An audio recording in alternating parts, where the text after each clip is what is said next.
Bonjour et bienvenue dans ce nouvel épisode du podcast Open Startup.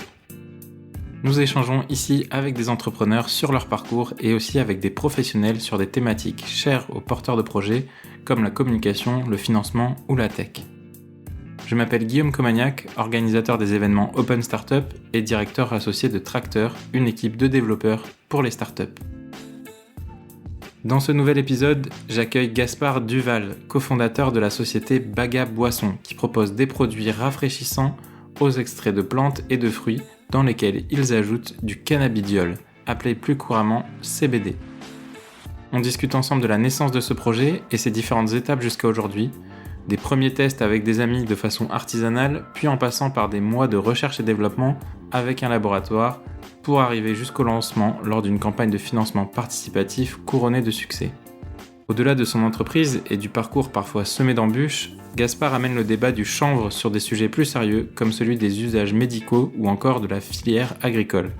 Que vous soyez connaisseur ou totalement néophyte sur le sujet, c'est en tout cas une conversation que je vous recommande. Bonne écoute. Salut Gaspard. Salut Guillaume. Écoute, je suis content de te recevoir sur ce podcast parce que en ce moment, on parle pas mal de vous. En tout cas, dans mon réseau et à Bordeaux, on vous voit pas mal émerger. Donc, ça fait vraiment plaisir que tu sois là pour répondre à mes questions. Aujourd'hui, forcément, la thématique, ça va être les mots qu'on va le plus entendre, ça va être CBD, boisson, sérénité, chanvre. Tous ces beaux mots que vous abordez vous aussi déjà dans vos communications avec Baga. Baga, justement, on va en parler, c'est l'entreprise que tu as cofondée avec Antoine. Avant de parler de tout ça, je vais te demander, à toi, de te présenter. Gaspard, qui es-tu ? Alors, je suis ravi d'échanger avec toi déjà dans un premier temps.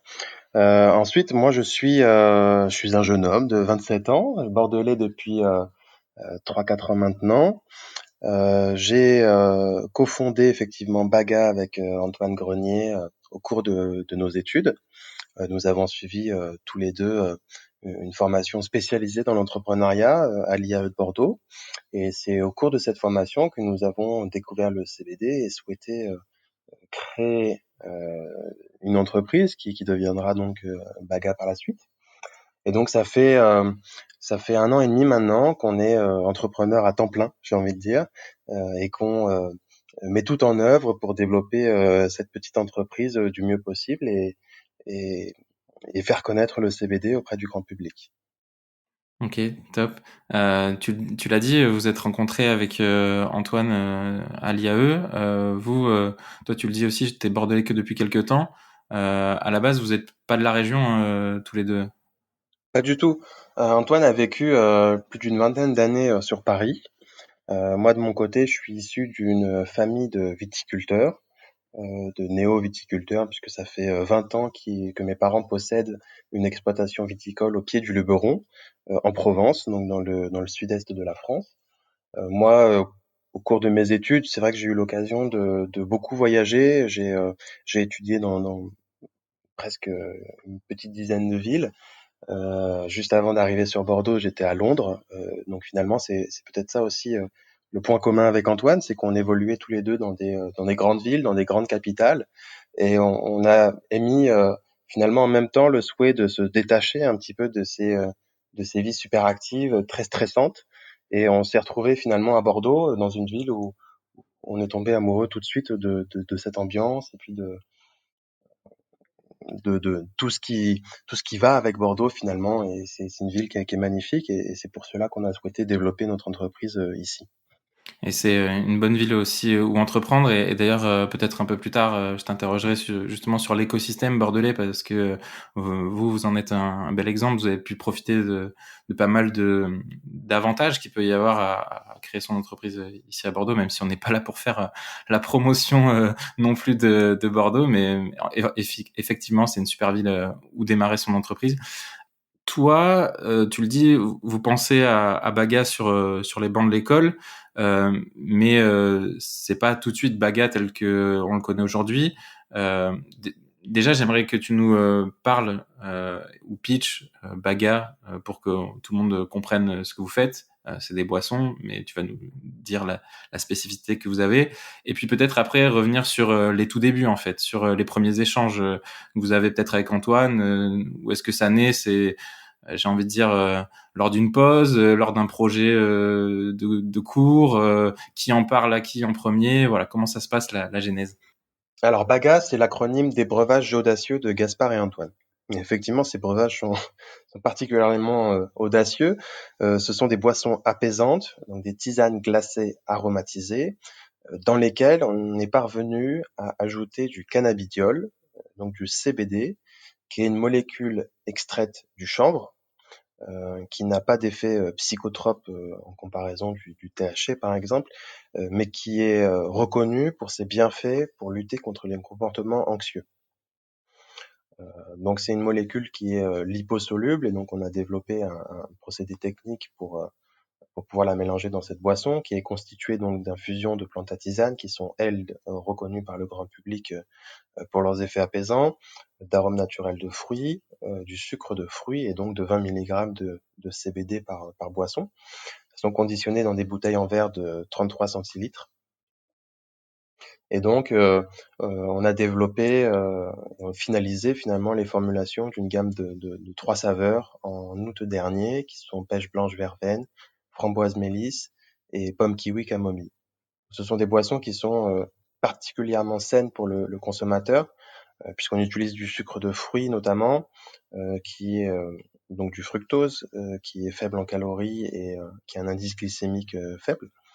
Donc on a des boissons qui viennent contribuer finalement au bien-être quotidien du consommateur. Et donc ce CBD, on peut lui accorder de multiples bénéfices. Nous, on met en avant à travers nos boissons les effets apaisants, les effets relaxants, la détente que procure ce CBD. Mais le CBD permet également, par exemple, d'améliorer la récupération musculaire ou de soulager quelques douleurs chroniques. Top. Et donc ça, c'est ce qui est Baga aujourd'hui. Et si je reviens à ma première question, du coup, comment naît l'idée de tout ça, les premières discussions avec Antoine, comment ça se passe et surtout, on en connaît plein. Alors moi, qui suis passé par un DUT puis une école aussi de commerce, on en fait tout le temps en fait des projets en cours.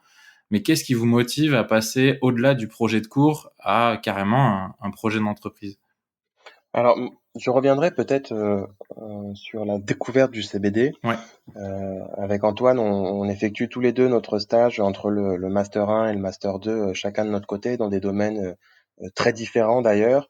Moi, je travaillais comme assistant commercial et marketing dans une start-up qui développait des solutions d'intelligence artificielle, donc rien à voir avec le CBD ni même l'agroalimentaire en général. Mais on découvre le CBD en recherchant un traitement alternatif pour une maladie auto-immune dont je suis atteint, qui s'appelle la pelade universelle. En fait, c'est un dérèglement du système immunitaire, et ce sont mes propres cellules immunitaires, les lymphocytes, qui ont provoqué l'inflammation de mes follicules pileux. Et donc, il y a 4-5 ans, avant d'arriver sur Bordeaux, j'ai perdu la totalité de mes cheveux, de mes poils, mes cils, mes sourcils. Et j'ai été suivi par plusieurs hôpitaux en fonction de ma localisation, par Nice, à Marseille et puis à Bordeaux en arrivant ici. J'ai suivi un traitement assez lourd avec un immunosuppresseur. Donc l'objectif était de diminuer l'activité de mes cellules immunitaires. Donc cet immunosuppresseur avait pour objectif de détruire mes lymphocytes. C'était un traitement qui était assez lourd et qui avait surtout beaucoup d'effets secondaires indésirables. Ça provoquait énormément de fatigue, ça me provoquait des douleurs gastriques, euh, ce qui m'a fait, ce qui a fait jaillir cette volonté de trouver un traitement alternatif plus naturel, qui soit plus sain pour mon organisme et qui me permette de potentiellement retrouver mes cheveux. Donc on savait déjà avec Antoine que le THC était anti-inflammatoire, donc on a fait assez rapidement le lien entre la maladie et les potentiels bénéfices de la plante du chanvre en règle générale. Il était hors de question de se soigner en fumant des joints tous les soirs, donc on a essayé d'approfondir un peu nos recherches et en, en, en faisant des recherches justement donc sur cette plante du chanvre en général, on découvre que au sein de cette plante il y a une centaine de cannabinoïdes. Donc les cannabinoïdes, ce sont toutes ces molécules le THC, le CBD, mais il y en a d'autres donc. Et on découvre donc le CBD, qui est la deuxième molécule la plus présente dans cette plante du chanvre, qui est, comme je le disais, pas psychotrope mais psychoactive, et qui pourrait euh, avoir des bénéfices sur le système immunitaire. En fait, il serait en capacité de réguler le système immunitaire. Donc, dans le cadre de ma maladie, c'était intéressant. Et donc, j'ai commencé à consommer du CBD au cours donc de cet été 2018, entre ce master 1 et ce master 2. À l'époque, on entend déjà un peu parler du CBD en France, puisque il y a au début de l'été 2018 une vague d'ouverture de CBD Shop, donc ces magasins spécialisés dans la vente de produits dérivés à base de CBD. Et on en entend parler puisqu'ils surfent un peu sur une image clivante en reprenant les codes du cannabis THC, en affichant des feuilles de chanvre, en affichant l'image de Bob Marley par exemple. Et donc ils sont très rapidement fermés par les autorités pour incitation à la consommation de la drogue. Puisqu'on aura peut-être l'occasion d'y revenir, mais la fleur de chanvre, qu'elle soit chargée en CBD ou qu'elle soit chargée en THC, a la même apparence visuelle. Donc nous, la première utilisation du CBD qu'on en fait à cette époque-là, c'est plutôt sous forme d'huile sublinguale. Donc en fait, le CBD, comme je le disais, est liposoluble, donc il ne se mélange que dans les corps gras.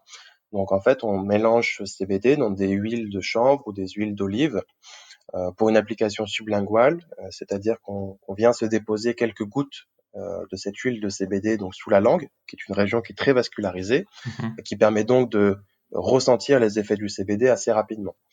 Donc nous, nos premiers achats se font sur Internet.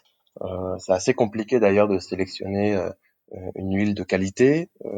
C'est impossible à l'époque d'obtenir des garanties de qualité, en tout cas sur ces produits. Mais on fait le test, on découvre une efficacité relativement décente sur la maladie, mais ça m'a pas permis de récupérer tous mes cheveux, tu pourras en constater. Mais à côté de ça, par contre, on découvre que c'est particulièrement efficace pour lutter contre les comportements anxieux et que ça nous permet de diminuer notre stress et ça permet de diminuer le stress de notre entourage et de nos amis. Okay. Mais cette huile sublinguale, elle nous satisfait pas en termes d'habitude d'usage. Très rapidement, avec Antoine, on fait le constat que consommer cette huile au cours de la journée, c'est pas quelque chose qui se fait naturellement. On va pas pouvoir à la pause café de 10 heures ou après manger, sortir la fiole de son sac, se mettre 3 gouttes sous la langue, attendre une minute que les cannabinoïdes passent dans le sang, l'avaler. En plus, il faut savoir que l'huile de chanvre est particulièrement amère, donc elle est, à mon sens, désagréable en goût. En règle générale, il est quand même nécessaire de boire quelques gorgées d'eau à la suite de cette ingestion pour faire passer justement cette amertume qui vient s'ancrer au fond de la gorge. Donc pour nous, c'est pas le meilleur moyen de consommer du CBD et ça crée un véritable frein finalement à la démocratisation de l'utilisation de ce CBD. On sait qu'en France, on est particulièrement stressé. Il y a des sondages et des études qui nous démontrent chaque année que les Français sont de plus en plus stressés. La consommation aussi d'antidépresseurs, etc. Enfin, c'est assez Exactement. C'est pas qu'une croyance, c'est aussi marqué dans les chiffres. Enfin, toi qui connais et qui a exploré tout ça. Ah bah les Français sont les premiers consommateurs d'anxiolytiques européens. Ok. Et donc ça, c'est pour les personnes qui se soignent, parce que sinon les Français subissent leur stress et ça vient impacter leur vie personnelle, leur vie professionnelle. On sait que le stress vient détériorer l'efficacité au travail. Et puis, voilà, dans la vie de famille, le stress n'est jamais quelque chose de positif en règle générale. Donc, il y avait vraiment besoin de trouver une solution. Il y a une véritable méconnaissance des solutions alternatives. Donc, pour nous, le CBD, c'est un peu pas la solution miracle, mais c'est L'équation, elle est en train de prendre forme là de votre côté, en fait. Là, entre tout ce que exactement. tu nous racontes, entre les habitudes de consommation qui sont pas bonnes, les chiffres autour du stress, mais aussi les principes actifs, on va dire, du CBD là. En fait, c'est plein de choses que vous mettez ensemble. Vous continuez de brainstormer, et vous dites, mais il y a une façon nouvelle peut-être d'apporter le CBD et de le consommer. Et c'est de là que vous partez sur la boisson. Ou en Exactement. premier lieu, vous avez pensé à une autre idée parce que alors déjà avant que on continue, je souhaite te remercier. J'étais absolument pas interrompu là, mais t'as dit énormément de choses déjà, et je te remercie beaucoup pour ta clarté et la pédagogie que t'as amené là sur le sujet, parce que c'est vrai que ça reste un sujet clivant en France, en fait. Dès qu'on parle de CBD, il y a une forme de méconnaissance. CBD, cannabis, drogue. Voilà, l'escalade, elle se fait très rapidement, et le sujet, il est souvent pris par peut-être le mauvais bout, par le côté très répression, etc. Alors que bon, aujourd'hui, c'est un enjeu aussi peut-être même de santé publique. Bref, c'est des choses que vous maîtrisez beaucoup mieux que moi. Donc, je te remercie déjà d'avoir expliqué que le CBD, le cannabidiol, du coup, c'est pas la même chose que le THC. Donc, au moins, ça pose un peu les bases là, de notre échange. Euh, et du coup, j'ai fait une petite digression en te remerciant là-dessus, et j'ai un peu perdu le fil. Mais ce que je veux dire, c'est que oui, je reviens à mon idée de boisson. Là, vous avez additionné un peu toutes les inconnues, et tout de suite vous dites c'est la boisson, ou vous avez pensé à d'autres façons d'administrer le CBD, je sais pas moi, des gâteaux, des bonbons, parce que on le voit, ce marché-là, il explose. Et bref, j'ai envie de t'entendre là-dessus. Finalement, on arrive très rapidement sur la boisson. On avait pensé au... Alors, dans tous les cas, c'était de l'alimentaire, ça c'était une certitude. Pour nous, Mhm. il fallait que ce soit une boisson, soit un gâteau, un biscuit ou je ne sais quoi d'autre. L'objectif, dès le départ, c'est de rendre accessible le CBD au grand public. Donc, c'est avoir la capacité, du point de vue du consommateur, d'acheter du CBD finalement à tous les coins de rue en fait. C'est ça notre rêve finalement, c'est que on puisse acheter du CBD dans n'importe quel shop. Donc on pense au gâteau, on sait on peut faire du beurre au CBD et ensuite le cuisiner pour faire des aliments apaisants. Mais pour nous c'est un peu compliqué, d'autant plus que lorsqu'on va manger un gâteau au CBD, les effets vont se ressentir au bout d'une heure ou deux, puisqu'il finalement, il faut que le gâteau soit digéré par l'organisme pour que les cannabinoïdes parviennent dans le sang. Et donc finalement, encore une fois, c'est pas forcément l'habitude d'usage qui paraît être la plus évidente pour une consommation journalière et quotidienne. Et donc on arrive très rapidement sur la boisson. Donc on pense à plein de choses au départ, à des smoothies, à des jus, à des mélanges. Et puis finalement, au cours du développement du projet, et puis en assemblant une à une les briques et en prenant connaissance un peu de ce milieu, ce monde de l'agroalimentaire et de ses contraintes, on arrive donc sur cette boisson qui est une tisane glacée aromatisée. Ouais. Ok. Et donc là, vous êtes toujours à l'IAE lorsque vous vous arrêtez sur l'idée de la boisson. Et comment vous poussez plus loin votre démarche, c'est-à-dire que vous faites le projet peut-être pour un cours, ou quelque chose comme ça, et vous dites tiens, on va pousser en dehors du cadre de l'école. Comment ça se met en place en fait, cette idée, ce déclic de dire on va pousser plus loin et on va en faire un vrai projet entrepreneurial? Alors en fait, ça s'est fait très naturellement puisque le master 2 entrepreneuriat création d'entreprise que l'on a suivi à l'IAE de Bordeaux est en fait dédié à la création d'entreprise. Donc on réalise un premier semestre sur la rédaction de notre business model et on est évalué par l'équipe pédagogique sur ce business model. Et ensuite, on réalise notre stage de fin d'études sur le développement de ce projet au sein de l'incubateur universitaire Ubilab. Ok. Donc en fait, tout au long de ce master 2, on commence à développer finalement les prémices de cette entreprise avec la volonté derrière d'en faire un vrai projet puisque très rapidement avec Antoine, finalement, on se découvre une vocation pour l'entrepreneuriat et on se voit pas faire autre chose. Donc c'était une évidence derrière de créer une entreprise et on y croyait tellement à ce CBD que en fait ça devient une évidence dès le début de ce master 2. Alors ça n'a pas été aussi simple pour autant, puisque dans un premier temps, en tout cas, dans le cadre académique, on n'osait pas parler du CBD, Ok. puisque effectivement l'objectif finalement de cette année, c'était de poser les bases pour créer l'entreprise par la suite, une fois qu'on était diplômé. Mais et je viens de le dire, l'enjeu c'était aussi d'être diplômé. Donc on misait notre master 2 sur ce projet, et c'est vrai que peut-être qu'avec Antoine, au tout départ, je sais pas si c'est un manque de confiance ou en nous ou auprès du corps enseignant, mais on se disait que justement, tu l'as évoqué, parce que le CBD est encore un sujet clivant, peut-être qu'au sein du cadre académique, ce serait difficile de faire passer la pilule. Et si on mettait en jeu finalement notre diplôme et notre bac+5, bah, ce serait peut-être problématique pour la poursuite de notre carrière professionnelle. Donc au début, c'est sous-marin. Au début, c'est une tisane glacée aromatisée, point. Ok. Et puis le business model, c'est ça, c'est une tisane glacée aromatisée. Donc en fait, vous menez presque un double projet, c'est-à-dire que vous avez le projet pour les cours où vous faites votre tisane ou votre boisson aromatisée, et vous avez peut-être un projet miroir en dessous qui est la face cachée de l'iceberg, donc qui est la plus grande, qui est votre vrai projet, qui est Baga.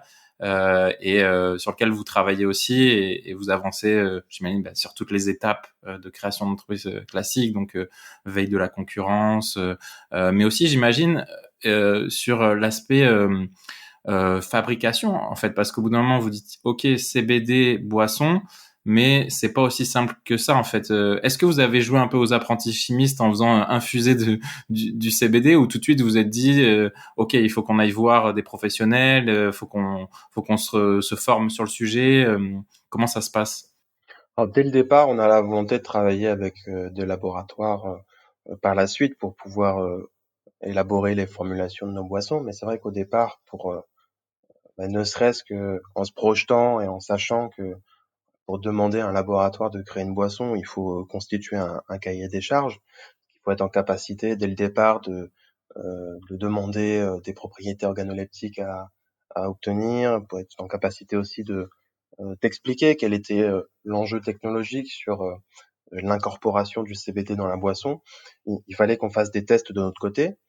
C'est vrai que là, c'était vraiment des tests de garage, j'ai envie de dire, et on s'est servi de tous nos amis comme cobayes. On a acheté du CBD sous toutes ses formes sur Internet. On a mélangé des infusions, des jus et tout ce que tu peux imaginer pour essayer d'obtenir des saveurs qui pourraient nous plaire. Et on a fait goûter tout ça à tous nos amis. Ça a été parfois très successful, et puis parfois il y a eu des déceptions, mais dans tous les cas, c'était hyper intéressant puisque ça nous a permis aussi de pouvoir commencer à effectuer ce travail pédagogique auprès de notre entourage, et expliquer justement ce qu'était le CBD et pourquoi c'était différent du THC, quels en étaient ses bienfaits. Et ça nous a permis un peu de nous faire la main justement sur ces sujets-là.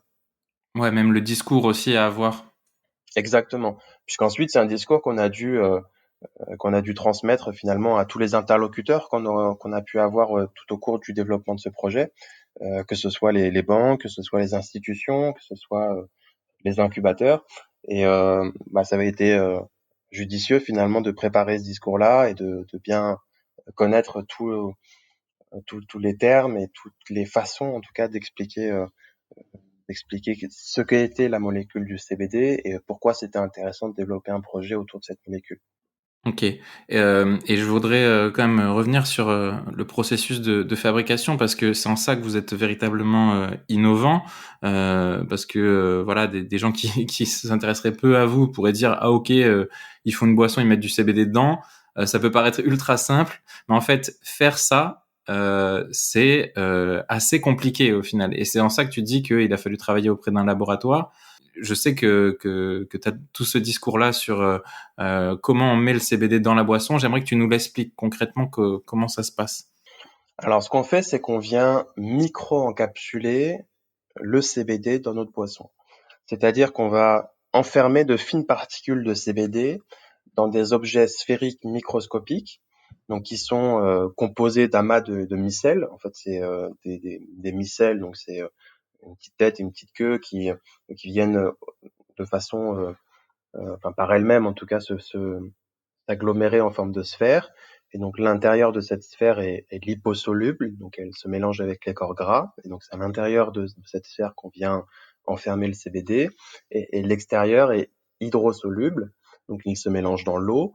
Et ce sont ces sphères-là qui sont réparties de façon homogène dans la boisson et qui permettent de garantir la biodisponibilité du CBD. Ok. Si on n'avait pas élaboré ce procédé technique, on aurait pu saupoudrer du CBD sur la boisson pour dire il y a du CBD dans la boisson.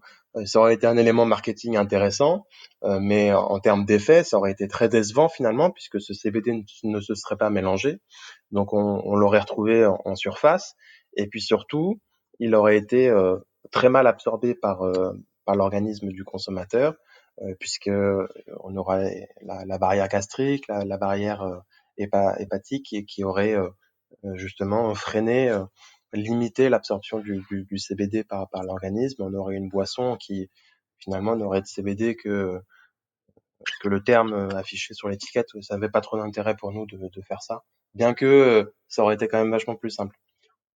Ok, merci pour ce détail et en fait ce processus vraiment là innovant que vous avez mis en œuvre. D'ailleurs, peut-être que la R&D, ça a été un sujet assez long pour vous. Combien de temps ça a pris? Et puis j'imagine qu'aussi la formulation, vous êtes peut-être amené à la réétudier de temps en temps. Alors là, on est sur la première gamme de produits, donc normalement celle-ci, j'imagine que vous voulez la stabiliser, mais il y a certainement un avenir aussi baga avec d'autres boissons, peut-être d'autres gammes.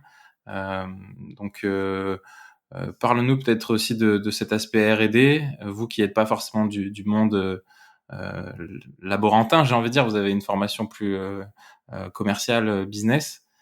Comment ça s'est passé ces échanges avec ces professionnels-là? Alors Antoine a une formation de biologie, mais ça ne suffit absolument pas à développer une gamme de boissons, effectivement. On a débuté une phase de recherche et développement en décembre 2019 avec le Centre de ressources technologiques Agir qui est situé à Pessac, en agglomération bordelaise. C'est une phase de R&D qui a duré un peu plus de 7 mois. On a été Hmm. interrompu d'ailleurs par le premier confinement. Et on a finalisé les boissons en août 2020. Ok. Donc c'est effectivement une phase de R&D assez longue finalement pour pouvoir développer ces produits. On avait beaucoup de choses à faire, donc les 2 points clés, c'était, les propriétés organoleptiques et ce procédé technique d'encapsulation. Et effectivement, on est dans une logique d'amélioration continue où, le laboratoire, travaille toujours actuellement sur une optimisation de cette technique, puisqu'on sait qu'on peut toujours mieux faire. On est, par exemple, de l'ordre du microscopique actuellement. On pourrait tenter d'avoir des objets sphériques encore plus petits pour avoir des particules nanoscopiques. On pourrait imaginer que ça améliore encore plus l'absorption. Et puis, c'est vrai que dans le futur, nous, on a beaucoup d'idées pour élargir nos gammes de produits. On sait qu'on peut déjà travailler sur des nouvelles saveurs, puisque finalement, les 3 saveurs que nous avons développées sont assez classiques, j'ai envie de dire. Enfin, c'est pas qu'elles ne sont pas originales, mais on s'est inspiré de ce qui se faisait déjà aussi sur le marché des tisanes glacées en France. On regarde beaucoup dorénavant le marché anglo-saxon sur les boissons qui, à mon sens, a beaucoup d'avance sur la France, notamment au niveau des saveurs, où on a des choses hyper originales qu'on n'aurait pas idée de consommer en France. Et avec Antoine, on a l'idée de ramener ça en France. Après, c'est plus par rapport au conditionnement. Je pense qu'on va faire beaucoup d'innovations dans le futur parce que actuellement on est sur une bouteille en verre de 33 centilitres, ce qui nous permet donc de mettre en avant un bel objet finalement pour un lancement de marque, mais c'est très contraignant sur la logistique notamment. Et on sait que ça va nous limiter dans les opportunités d'affaires qu'on pourrait saisir. Donc on va travailler avec d'autres conditionnements, peut-être des conditionnements de volume différents aussi, puisque si on conditionnait nos bouteilles, nos boissons dans des bouteilles de 1 litre, par exemple, on pourrait imaginer des gammes spécialisées pour réaliser des cocktails, par exemple, pour commercialiser nos boissons sous un format différent dans les bars.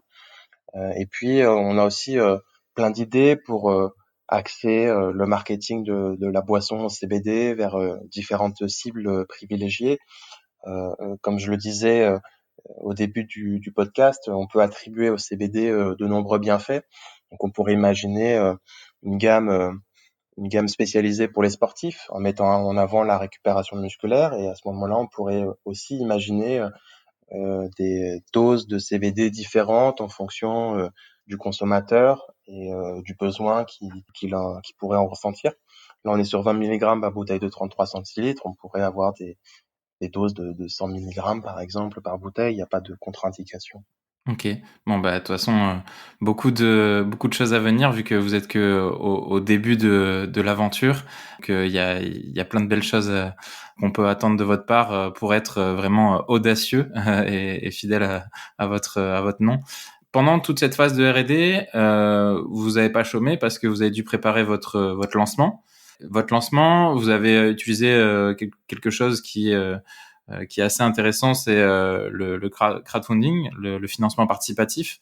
J'aimerais t'entendre là-dessus sur comment vous vous êtes préparé, parce que on sait que voilà, il faut bien se préparer pour un lancement comme celui-ci.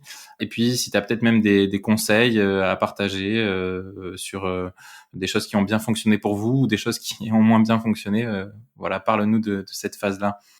Ouais, bien sûr. Alors, la campagne de financement participatif, déjà initialement, on aurait souhaité la faire beaucoup plus tôt. Je pense que la première fois où on a évoqué cette possibilité, je pense que c'était dès début 2019, je crois, ou même avant. Et finalement, on a été obligé de la reporter systématiquement. On souhaitait la faire pile poil au moment du premier confinement. On s'est dit que c'était pas judicieux, donc on l'a reporté à septembre. La première étape pour une campagne de financement participatif, c'est de mobiliser son entourage finalement. Et je pense que c'est quelque chose qui est hyper important. Il faut solliciter la famille, les proches. Finalement, c'est les premières personnes qui vont recevoir le pitch auquel il va falloir expliquer le projet, expliquer pourquoi j'ai créé une entreprise, pourquoi ce produit-là, et quel est son intérêt. Et c'est les premiers contributeurs, hein. C'est finalement le soutien plus important parce que c'est eux qui vont permettre de lancer la campagne. Et on sait que les campagnes de financement participatif fonctionnent énormément sous le modèle de la boule de neige, où faut qu'il y ait un premier pied à l'étrier qui a été effectué pour que la campagne puisse se lancer ensuite. Nous, on l'a préparé effectivement pendant l'été 2020. On a essayé de mettre beaucoup de choses en place pour la dynamiser et pour la rendre la plus réussie possible. Il y a effectivement des choses qui ont bien marché, des choses qui ont moins bien marché, mais bon, on a eu le mérite de tout tester. Parmi tant d'autres, je pourrais citer une campagne de relations presse qui a été assez intéressante, puisqu'on a eu plusieurs articles dans des journaux locaux, dans des journaux nationaux, qui finalement influencent surtout la notoriété de la marque, hein, mais qui vont pas se traduire par une augmentation de contributeurs fulgurante. On a mis en place une campagne de nano-influence avec des petits influenceurs bordelais. Soit de la même façon, je trouve que le succès est plutôt mitigé. On parle beaucoup de communication digitale et donc de l'importance capitale de mettre en avant sa marque auprès d'influenceurs en ce moment. Je sais pas quelles sont les clés peut-être pour faire fonctionner ces solutions-là de manière le plus optimale, mais nous on a été peut-être un peu déçus sur cette stratégie. Ce qui a bien fonctionné, c'est les campagnes d'ads publicitaires sur les régies Facebook, Instagram.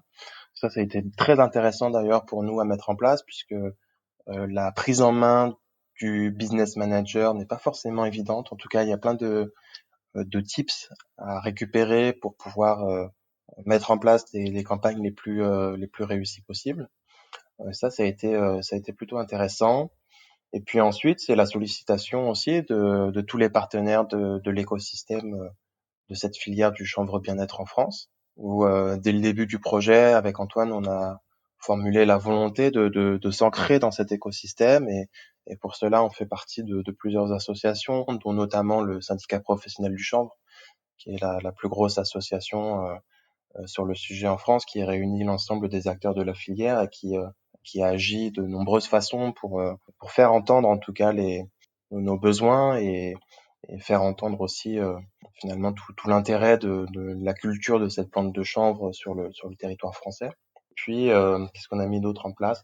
Au final, c'est ça paraît bête dit comme ça, mais ce qui nous a peut-être le plus aidé sur cette campagne, c'est seulement d'apparaître dans la newsletter d'Ulule. En fait, tous les mercredis, Ulule envoie une newsletter à toutes les personnes qui ont déjà contribué à un projet. Et c'est des personnes qui sont déjà donc sensibles à cette façon de financer des projets entrepreneuriaux. Et a priori, notre promesse a plutôt séduit parce qu'on a gagné énormément de contributeurs juste après la publication de cette newsletter. Et alors, comment on fait pour figurer dans la newsletter d'Ulule? Ah bah, c'est une bonne question. Alors déjà, il faut déjà que le projet ait déjà réuni un peu de contributeurs. En fait, il faut déjà que le projet ait démontré de son succès. C'est un peu qui est difficile finalement, c'est que Ulule met en avant donc tous les projets qui sont plutôt en fin de campagne et qui ont atteint plusieurs fois leur objectif. Ce qui a été votre cas, hein, parce que vous avez dépassé les plus de 200%, je crois. Et d'ailleurs, tu peux nous dire le montant peut-être exact que vous avez réussi à lever au final en financement participatif? Alors, nous, on a atteint 289% de l'objectif que nous avions fixé. Ça correspond à 17 356 euros. Ok. Avec combien de contributeurs? 300 contributeurs. Ok, ça marche. Ce qui fait Ouais. une belle moyenne en termes de panier. Ce qui fait un beau panier moyen, effectivement. On était plutôt satisfait. En fait, on a quand même un produit qui coûte assez cher, puisque on vendait. La campagne de crowdfunding, dans notre cas, était uniquement des préventes, hein. Les Mhm. gens pouvaient faire des dons s'ils voulaient, mais l'objectif, c'était déjà de commencer à vendre nos bouteilles, puisque pour nous, ça nous permettait de vérifier déjà d'une part l'attractivité du marché, et puis ça a constitué un début de POC. Tout à fait, Donc ouais. c'était important pour nous. On a des coûts de production qui sont très élevés parce qu'on est des séries et des petites séries. Enfin, dans le milieu de l'agroalimentaire, c'est des petites séries. Mhm. Puis en fait, la complexité que l'on a avec notre produit, surtout pour les envois postaux, c'est que nos bouteilles pèsent lourd. D'accord. Et du coup, c'est très compliqué d'envoyer ces bouteilles par la poste. Et c'est un problème que l'on a encore aujourd'hui avec notre boutique en ligne. Et donc, on avait un premier lot, me semble-t-il, qui correspondait à une valeur de 30 euros et 6 bouteilles. Donc, c'est vrai que pour pouvoir goûter les bouteilles Baga, il fallait déjà dépenser au moins 30 euros. Donc, ce qui explique que le panier moyen était assez élevé.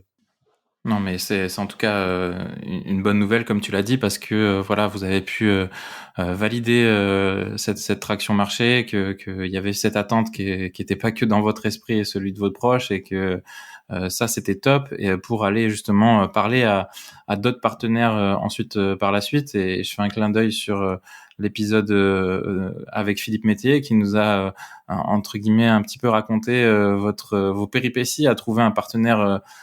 Financier, donc on va pas revenir là-dessus. Ça y est, depuis vous avez trouvé quelqu'un qui vous a aidé là-dessus, je crois, à la Banque de France, c'est ça? Exactement, oui.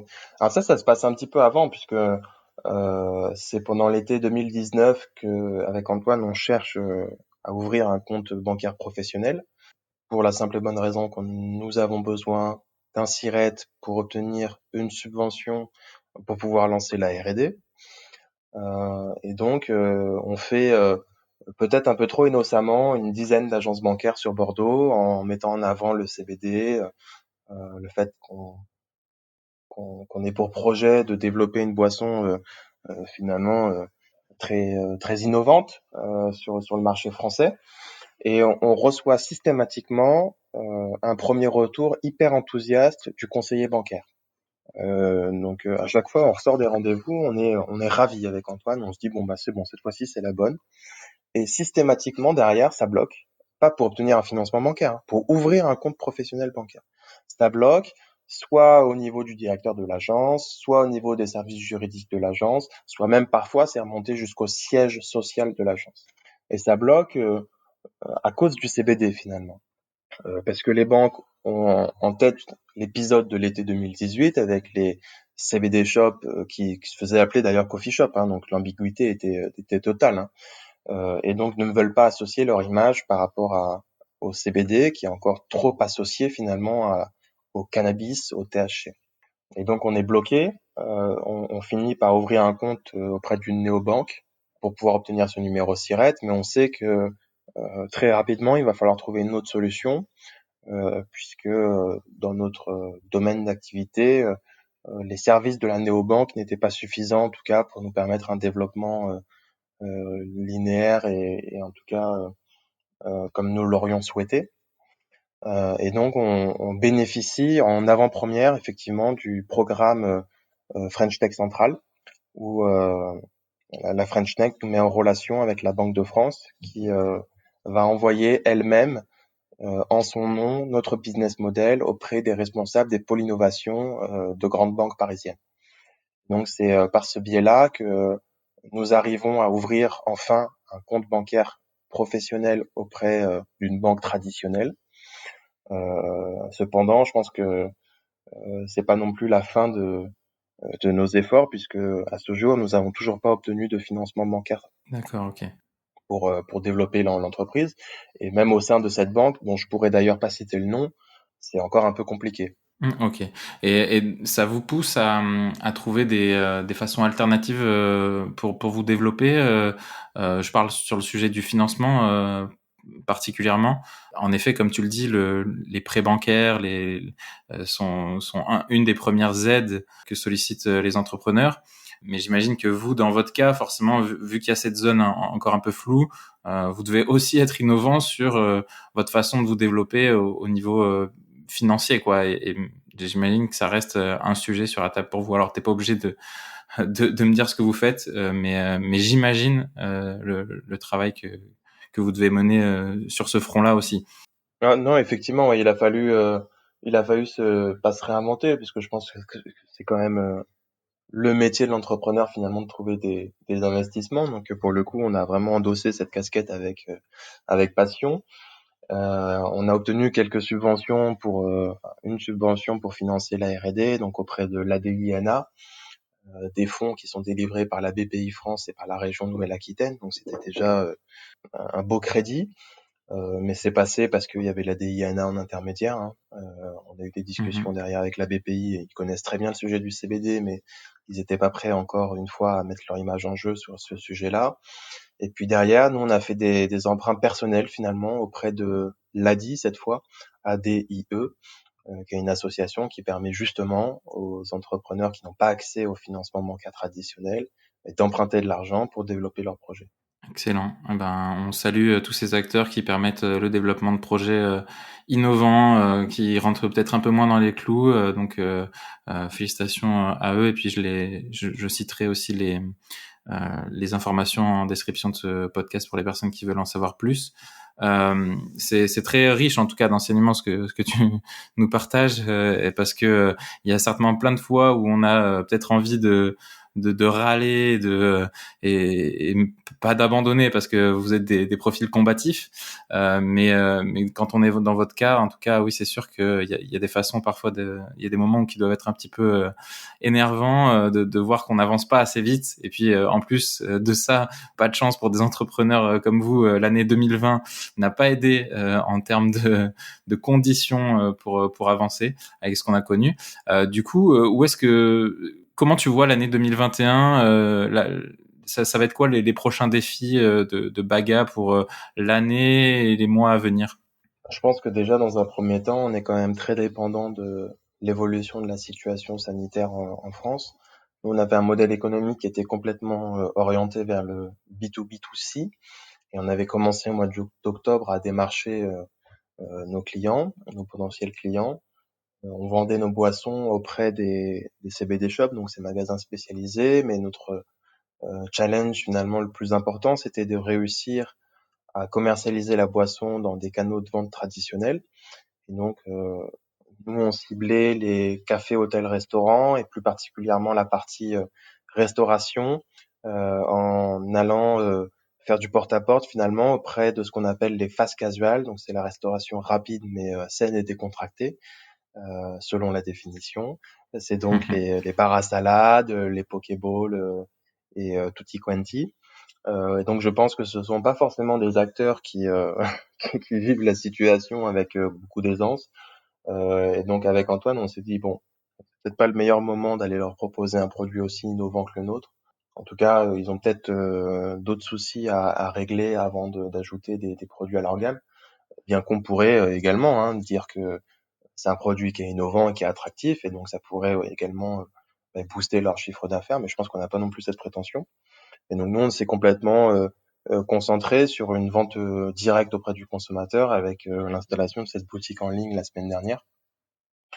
Donc on va essayer de la faire marcher au maximum, puisque nous on en a besoin tout simplement pour survivre, parce que c'est devenu notre principale source de revenus.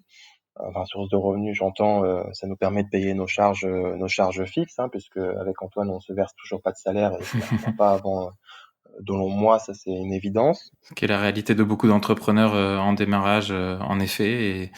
Tout à fait. Et c'est sûr que tu as parlé de cette boutique, donc pareil. Donc là maintenant, les trois types de boissons que vous proposez, que tu nous as mentionné un peu plus tôt, donc pêche verveine, framboise de mélisse et pomme kiwi camomille, elles sont disponibles dès maintenant sur votre site et votre boutique. Pareil, là je mettrai le lien en description pour toutes les personnes qui ont envie de faire découvrir ça. Pourquoi pas pendant les fêtes. En tout cas, moi, ça m'a donné une très bonne idée.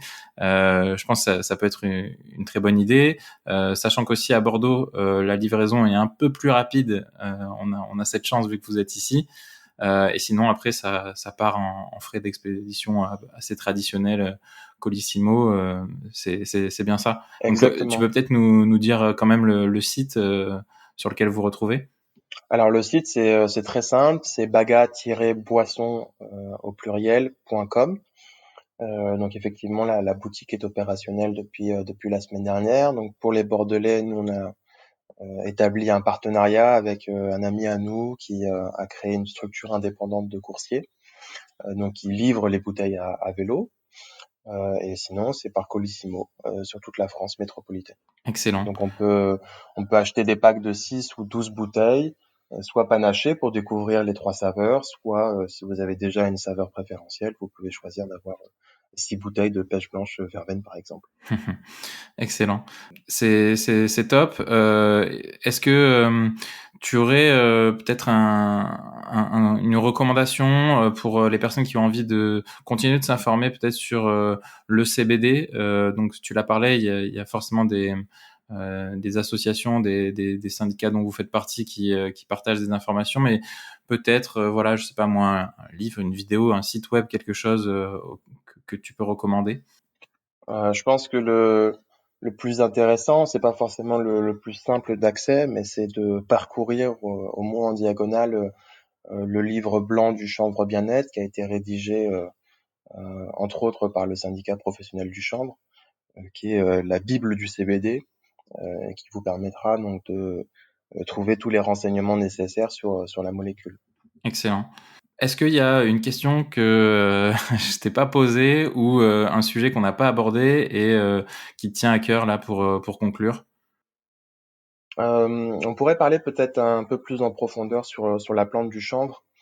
En fait, peu de gens savent que la France est le premier cultivateur de chanvre industriel en Europe. On cultive plus de 17 000 hectares de chanvre, donc à destination de l'éco-construction, de l'isolation thermique, de la papeterie ou encore du textile. La plante du chanvre est une plante formidable qui permet de répondre à ce besoin de transition écologique. C'est une plante qui n'a pas besoin d'eau, très peu besoin d'eau. C'est une plante qui n'a pas besoin d'avoir des engrais chimiques. C'est une plante qui n'a pas besoin de beaucoup d'entretien finalement. C'est une plante qui est en capacité d'absorber tous les métaux lourds dans le sol. Une plante qui absorbe un hectare de chanvre, ça absorbe 14 fois plus de CO2 qu'un hectare de forêt. Donc c'est une plante qui est vraiment très intéressante d'un point de vue écologique. En France, à l'heure actuelle, on n'a pas encore la possibilité de valoriser la fleur dans laquelle se trouvent la plupart des cannabinoïdes. Donc c'est quelque chose qui devrait changer dans les prochains mois. On a eu un événement très important la semaine dernière avec la conclusion de l'affaire Canavap. Pour en dire deux mots, l'affaire Canavap, c'est les premières cigarettes électroniques avec du e-liquide au CBD qui ont été commercialisées en France. C'est une affaire qui permet une jurisprudence assez intéressante puisque la Cour de justice européenne a statué que la France était dans l'interdiction d'interdire justement la commercialisation de CBD sur son territoire. Et donc, on espère un assouplissement de la législation dans les mois à venir en France pour pouvoir justement être raccord avec cette déclaration de l'Union européenne. Et donc, l'objectif, c'est de pouvoir valoriser la fleur de chanvre en France pour que les agriculteurs puissent à la fois valoriser la tige et les fibres de cette plante pour l'éco-construction, par exemple, les graines pour l'alimentation. Il faut savoir que dans les graines, on a des micronutriments qui sont très intéressants, et donc la fleur pour l'extraction du CBD. Donc c'est une culture qui serait 4 fois plus rentable que le blé, donc qui permettrait aux agriculteurs de régions défavorisées de diversifier leur culture et d'améliorer leur rémunération. Pour moi, c'est vraiment une plante qui permet de répondre à plein de problématiques que l'on rencontre à l'heure actuelle et qui a vraiment tout mérite à être valorisée sur notre territoire.